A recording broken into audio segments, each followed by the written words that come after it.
Hello, everybody. Welcome to tonight's edition of From the Boardroom to the Locker Room. I'm Louis Karpus. Nice to have you along with us. And we're just a couple of days away from one of the greatest races, certainly on the South African calendar, and one of the greatest around the world. The Two Oceans Marathon run in the magnificent Cape. And there's been a lot of controversy from last year. We'll get into that. Before we do that, let's introduce our guest for this evening, the national manager of the Nedbank running team and former winner of many marathons and ultra marathons himself, Nick Bester. Nick, thank you so much for joining us on the program, and it's always lovely to chat to you. Thank you for having me. Always a pleasure, Nick, always a pleasure. So let's start off with situation in the Nedbank running team. I'm sure there's a strong contingent coming to the Two Oceans. Yeah, I think, because of the Two Oceans going a little bit backwards the last couple of years, you mention it now. We are very confident this year that it will be a much better production and event on the road because it's in the good hands of Stillwater Sports. And that's why we decided to put in a huge effort to help making this Two Oceans 26 memorable one, and a one that will be competitive, and we're going to try our utmost best to be victorious again in this race. Nick, it's interesting that you say that because we as spectators and even to a lesser extent commentators and journalists, we don't always look at what happens at a race and what effect it might have on a running club and the members of that running club. How bad was it in terms of the running club? We know how poor the race was last year, but in terms of your members saying, you know what, I'm done, I don't want to go to Cape Town. That race was a mess, and it's a lot of money to get there, and it's accommodation, and it's, a whole big shebang. Was it a big effect? Did you have a big effect or spin-off? I can tell you it was not so bad. It was not so bad because the runners didn't know what happened behind the scenes. But we knew what happened behind the scenes with the organizers and the people supposed to putting the race on the road. So at the end of the day, it was not so bad. Can't compare it with, the Soweto Marathon that's going backwards year by year. And then also, like you said, it's a lot of money to get to Cape Town and run the Two Oceans Marathon. And let's look at the Cape Town Marathon, what happened there. The people didn't even start the run. So that was very, very, very, very sad for all the people that spent flights, accommodation, book, holiday, and so it was not so bad. It was not so bad, but it was not like we knew this race. It was one of the iconic road races in South Africa. And we must all stand together and help to get it back there with comrades. It's the comrades, the Two Oceans, and then, the other race in Gauteng. I don't know if that race will get back to the, I would say, professional race that it were in the past. But these two races, it's belong to South Africans, and that is what the running public, and especially people watching television, this is the two races that they watch. Yeah. So, Nick, when you look at the situation with regards to, and you talk about the Soweto Marathon and the debacle last year at the Two Oceans Marathon, and I guess a lot of other marathons that don't get the kind of publicity that the Comrades and the Two Oceans and even the Cape Town Marathon get, is it a case of you guys have stepped forward in terms of the Nedbank Running Club, you're an exceptionally professional outfit and you well run, but these marathons are still being run by amateur organizations? And no disrespect to these people, because they're mainly volunteers who are giving up their time to put these races on. Is that why there's such a decline? No, the big problem is leave the marathon. To organize a marathon, leave it to the professionals. The people that's job, the daytime job is to put up events and marathons and races. Leave it to them. Don't let the provinces interfere. The provinces is there to see that to other things and not to organize a race. And as soon as the province starts trying to organize a race, then you've got people that's their daytime job is not to organize a race. They've got other daytime jobs. and they have to organize this race on the side in their part-time after work or before work, and that is where you get the problems that's happening at these races. Give it to people, race organizers that have got credited a record coming over the years organizing good races, that they find the sponsors, that they get the people involved. Don't always run to the government and ask for money like what usually happens to these other races, because they can't find sponsors. The sponsors know the race will be a mess because it will be organized by people that don't know how to organize the race. And then they run to the government or to the province for money. That is not what you want. You want a sponsor that believes that this race is going to give him huge publicity. Make sure the race is televised on television. Don't let it hang in the air and say maybe it will be televised, maybe not, maybe, and then 3-4 days before the race you say no, sorry, it's not going to be televised on television. You must be for sure, and the sponsor must know that this race will get huge publicity. The public will watch the race, the runners will enjoy the race, the water tables and the seconding tables will be well organized. Yeah, and then you've got a race like I think the Two Oceans will be like this again, like in the past, in the years when everybody want to fly down to Cape Town to run this race. Because the 56 absolutely. is not a normal. I could just get quickly into normal marathons all over the world. You know, watching for me as, I won't say ultra runner, but as a runner, all the city marathons are the same. New York, London, Chicago, Paris, and. You've got a handful of elite athletes in the front because they start in different batch time than the rest of the runners. It will be 10 Kenyans, 10 Ethiopians, and a couple of others. Yes. And then after 21 Ks, there will be 7 left. And after 30 Ks, there will be 3 guys left. And then I sprint for the line. It's boring for me to watch those races. I don't even put the TV on to watch New York Marathon or the Chicago and. Whereas our ultra races in South Africa, the Comrades and the Two Oceans, you've got a huge pack of athletes running together, fighting, jostling for position, and it's nice to watch.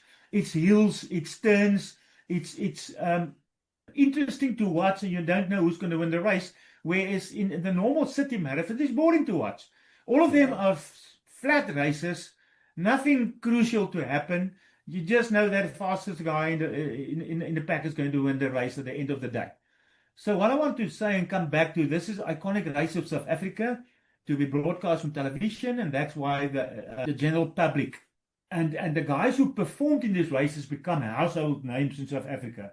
So when you look at the Comrades and obviously the Two Oceans, they're ultra marathons. They are more part of the human spirit. And I think we who are armchair viewers, for whatever reason, are more intrigued by watching people running 56 Ks and almost 90 kilometers than we are, as you quite rightly say. I mean, when I watch the city marathons, the most entertaining part of the city marathons generally are the 3-hour plus group that's running in fancy clothing and looking like bananas going over, Cutty Sark in London over the bridge, for example.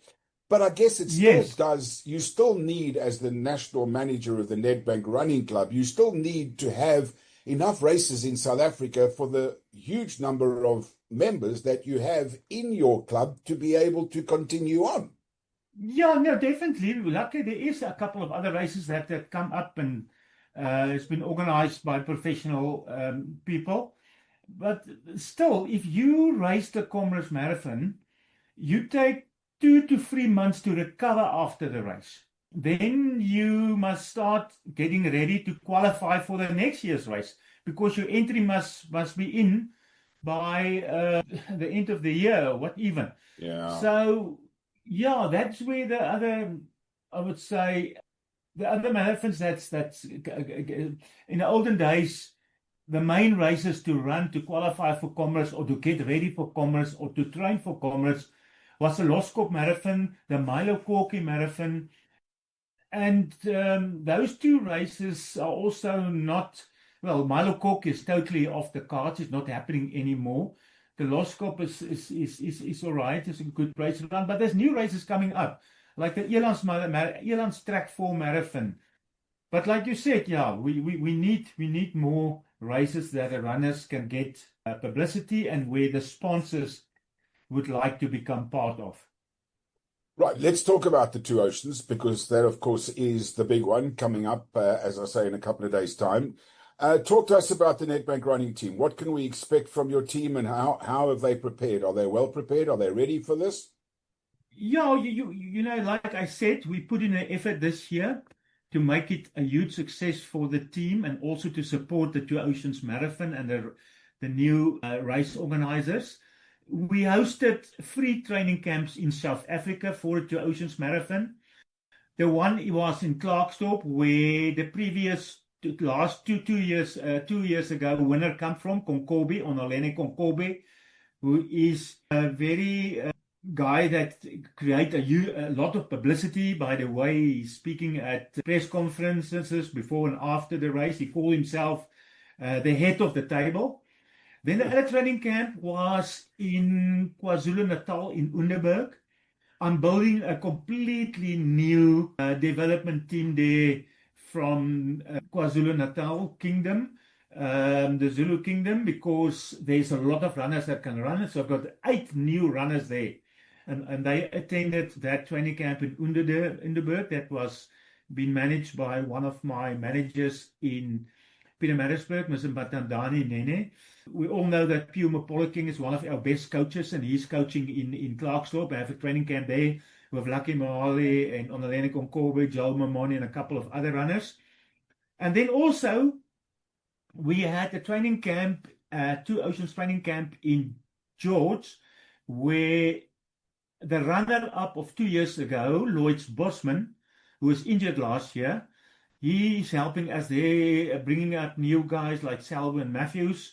Then we've got actually then a 4th training camp going in Zimbabwe. You know, in the olden days, if you go back to the history of the Two Oceans, was dominated by Zimbabweans. There was winning by Zimbabweans like Mike Fokoroni and Malco Mambo, and you'll see there's a host of Zimbabweans. And it didn't happen the last couple of years. And speaking about Mike Fokoroni, he's a veteran now. He's our manager in Zimbabwe. We hosted a club there. They are ready. And we also got a couple of runners coming from Ethiopia, but Ethiopians won't play such a big role in this year's Two Oceans, whereas we're going to try to win the race with a South African. And then you've got the guys that's training on their own. If I can just go through some of the runners that we can see up the front. Obviously, Onolene Konkobe, he was just last year, I think he over-raced. He did too many races. He did that 10-kilometer where he podium in the South African Marathon Championships in the 3rd position 2 weeks before the Two Oceans, and that was a mistake. In the Two Oceans, he was battling last year. Then we've got Lloyd Bosman, who's back. He was a runner-up 2 years ago. Ready. From Kenya, we've got a 2:08, a guy who ran 2 hours and 8 minutes at the Dubai Marathon. I think he's the fastest runner in the Two Oceans Marathon, qualified for this year's Two Oceans Marathon. I'm not sure if Stephen Makoka is running the 56. If Stephen is running, then yeah, he'll be second fastest. I think Stephen got a 2:06. But we've got a 2:08 guy from Kenya. From Zimbabwe, we've got a host of athletes. I can just Jonathan Shonyoka, Prosper Mudwira, Lino Mushena, Israel Mudimba, Farai Mujageli. Yeah, it's all guys to watch for. Our main comrades, male athletes, we don't put them into Two Oceans because the period to recover is not sufficient, because you have to taper 3 weeks to get into racing shape for Two Oceans. And after Two Oceans, you have to recover 3 to 4 weeks. So you can't take 7 weeks out of your training program if you want to win the comrades. So our stalwart for comrades this year is not running the 56. I'm talking about Piet Wiersma, George Kusher, Alex Milner, all these guys. George will run the 21-kilometer, and he is genuine up-and-coming athlete that's going to play a big part in our Nedbank team for the next couple of 5 years, because I think he is the next Comrades, South African Comrades winner. Maybe not this year, but the next 2-3 years he will win the race. So we let them sit out, and in the 21 we've got Tabang Moshiako, who just ran 1 hour and a couple of seconds for the 21 kilometer internationally. So you already spoken about the lead up time to an ultra marathon, then let's call it the cool down time before you can race again. Have the organisers missed a trick here by having the Two Oceans Marathon so close to what will then be the Cape Town Marathon in May? Have a lot of people, particularly from your club, perhaps chosen one or the other and have decided that it's, just too close together? Yeah, definitely. You can't, and also it's not just about recovery and preparation, it's also about finances. Sure. Most of the runners are based in Gauteng. I think 46 or 50% of South Africa's road runners are based in Gauteng area. So to fly down to Cape Town within 3 weeks of each other, the Two Oceans and then the Cape Town Marathon in May, and then three weeks later the Comrades Marathon in Durban, they're not going to do that. So they're going to choose either the Two Oceans or the Cape Town Marathon. That's also what this year it won't make a big impact on the Cape Town Marathon, because they shifted all the entries from last year just over. Luckily, Sanlam came in and bailed the athletes out, because the first was there that they won't be refunded, but then Sanlam came in and said, okay, now we will pay for your entries for 2026 when that Cape Town Marathon was cancelled. So they're still going to have a host of runners this year in the Cape Town Marathon. But next year will be a different situation, because the guy is going to have to choose, between the Two Oceans and a Cape Town. They won't be able to do both. And from what you said, it's also too close for Comrades, where our majority of runners is running. The Comrades will have more than 30,000 runners if the roads allow that in the infrastructure. But the infrastructure and the narrow road going down Polly Shores in the beginning of the race is too narrow. They are busy widening that road, but I think they will allow more than, let's make a guess, 27,000 runners in a Comrades Marathon, and that will be filled up within a day if the entries open for the 2027 run, the 100th running of the Comrades Marathon. So you can't run a marathon 3 weeks before, Comrades Marathon. That will just make your chances to finish or to win or to perform. It will make your chances less. Nick, you've been around a long time. I'm sure you must be absolutely delighted with how the Nedbank Running Club has moved on from 2008 to what it sits like to almost, 18 years later here in 2026. Massive number of members and, thousands of podium finishes, let's be perfectly honest, and some of the biggest races in this country you guys have won. Yeah, no, I'm privileged, but I can just say I've got a great team. Everybody know what to do, what to expect from them. We started the clubs, in 1999 under the banner of Harmony Gold Mine. And some of those committee members or chairmen are still the chairman of the Nedbank Running Club now. So I'm coming with them for 27 years. So the team know what to do, what to expect from them. All my managers, my coaches, the people who help us with the water points, the drivers going down to Two Oceans and Comrades, the branding people, everybody know what to do and what to expect from them. So it's a team effort. And then I can just say we've got great partners. We've got quality clothing in the likes of Nike that sponsor us with clothing, and with good clothing at a very, very good quality at a reasonable price. The top runners obviously get clothing for free, shoes for free. We've got great partners in the likes of Biogen, that's part of Dis-Chem for supplements, water partner, Thirsty, motor vehicle partner, NMI. So everything is in place and they stay with us. So there must be something that we're doing right. Talking about athletes coming and going, I experienced that over the years. I laugh if I can just tell you that me and the head of sponsorships from Nike, Mr. Masilu Marsha, we always say that we've seen that movie before. I can tell you what is the movie of most of the top professional athletes is. Not all of them, but this is how it happened the last 27, 28 years. You develop an athlete from scratch, from nothing, from zero. You're helping with everything, transport, shoes, race entries, supplements, bonuses. Later on, he become better. He start winning races, get more publicity. You pay him a retainer. You call it a retainer. It's a salary. He is grateful. He went on. He win races. He win major races like the Comrades, Two Oceans, and then it's funny. There is a change in the attitude of the athlete, becoming like, in the beginning of his posting about his sponsors, posting and say, I'm grateful for these people helping me, Nike, Baijian, and then he become, we call it a prima donna. Yeah. I want that. I want that. I want that. I want that. I want that. And then another club come and just offer a little bit more money, and then he's gone.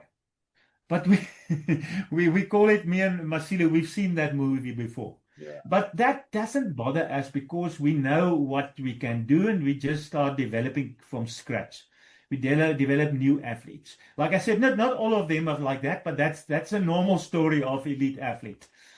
We've got too many athletes or people in South Africa that can run or perform that just need help. And help in the form of funds, finances. I always say, no money, no fun. There's a host of athletes. Just help them. Get them out of the rural area. Give them shoes. Help them to become better runners. Help them with money. And you create a runner. They've got the genes.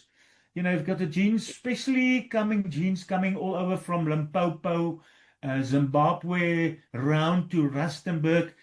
I don't know why the Rustenburg people can run, all of them can run fast if you help them. The amount of Comrades runners coming out of Rustenburg is amazing. You've got Gift Calais, Andrew Calais, Tete Diana, Edward Mutibi, David Gatepe, and the gene there is incredible. And then also the gene in KZN, where Bong Musa is coming from. And that is why we invest now in KwaZulu-Natal. There is a gene there of runners that can run, especially Comrades, because you need another kind of runner performing in Comrades. You don't need the tiny little Kenyan that can run fast. You need a stronger athlete with a little bit of more muscle. If you look at Bong Musa, strongly built, and that is what you need for a Comrades marathon to perform well. It is not happening, but it's rarely that a tiny little thin athlete winning the race, especially the uprun, because it's important for the uprun to be strong. Not so much fast, but you need strength. But there is genes in case of KwaZulu-Natal. What I want to say is, and we're busy investing in that area to produce also next Comrade stars. Just going back to your day, there was some tiny little thin dude called Bruce Ford, I said. He could run and he wasn't very well. You chased him a few times, didn't you?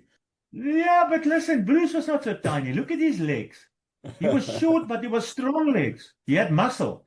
You can see his arms. He was gymming. I'm talking about a real thin Kenyan. Look at them running in New York and the races. They thin. Bruce had muscle. Bruce was short, but he had muscle. He was weighing 55 kilograms for his length. That was enough. Yeah. He was not so tiny. So, I mean, if anybody wants to go onto the Nedbank Running Club site and read some of the testimonials, you'll understand what Nick's talking about, because you've developed some of these amazing runners, but at the same time, not all of them have left and gone somewhere else. You've got a lot of loyalty, and it must make you very proud. When you see things like, I'm forever grateful to the Nedbank Running Club. I made my decision to get fitter late in my 40s. Tete Tijani's got a post on there. Mike Focaroni's got a post on. It must make you very proud, Nick. I mean, not a lot of people who ran at the level that you ran, or let me rephrase, not a lot of people that have played sport at the level that you've played give back like you've given back. And I'm not trying to blow your trumpet here, but I mean, you've done an unbelievable job. And I guess when you put your head on the pillow at night, you must say to yourself, I've achieved something. If I retire tomorrow and stop doing what I'm doing, I've left a legacy. Yeah, definitely. But, still, it's difficult to explain, I don't see that way. I don't just see the way I'm helping people.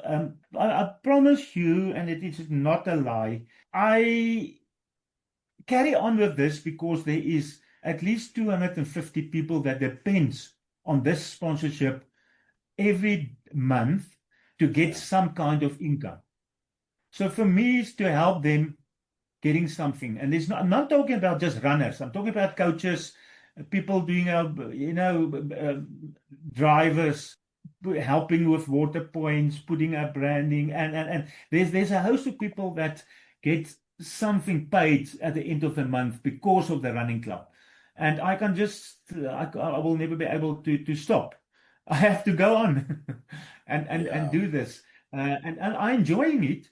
Although it's demanding, especially now before Two Oceans, we're sitting in front of this. I call it my hawk. I'm in my cage, and my cage is in front of my computer.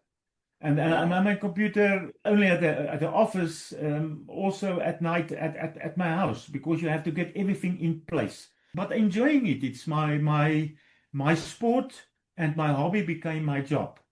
And honestly with you, I don't miss the running. I don't miss the running. I don't think one day about, I would love to run fast again. I enjoy my other sports now. It's not so demanding on a body. The running is a demanding sport. It's a tough sport. It's a very tough sport, and it hurts you. So I'm enjoying my cycling, my gymming, canoeing, and I enjoy what I'm doing. I won't call it my job. Enjoy what I'm doing for the runners and for the running public and for everybody that benefit from Well, this. Nick, we are all grateful for it. Thank you. And once again, as always, lovely to chat to you. And thank you as always for your time, especially, as you say, sitting there in your hook in front of your computer. It's a nice little break away from all the work that you have to do. But we'd like to thank you as always for joining us on From the Boardroom to the Locker Room. We'll update you on how the Two Oceans Marathon went, as well as the organization. I'm sure we'll be chatting to Stuart Mann, as we do every single year after the race, not only with all his statistics, but this time he's one of the guys that's going to have to answer the questions as to how the race went, good or bad. That is tonight's edition of From the Boardroom to the Locker Room. Don't forget to join us on Friday as we preview another fantastic sporting weekend. As always, be nice to each other, and bye for now.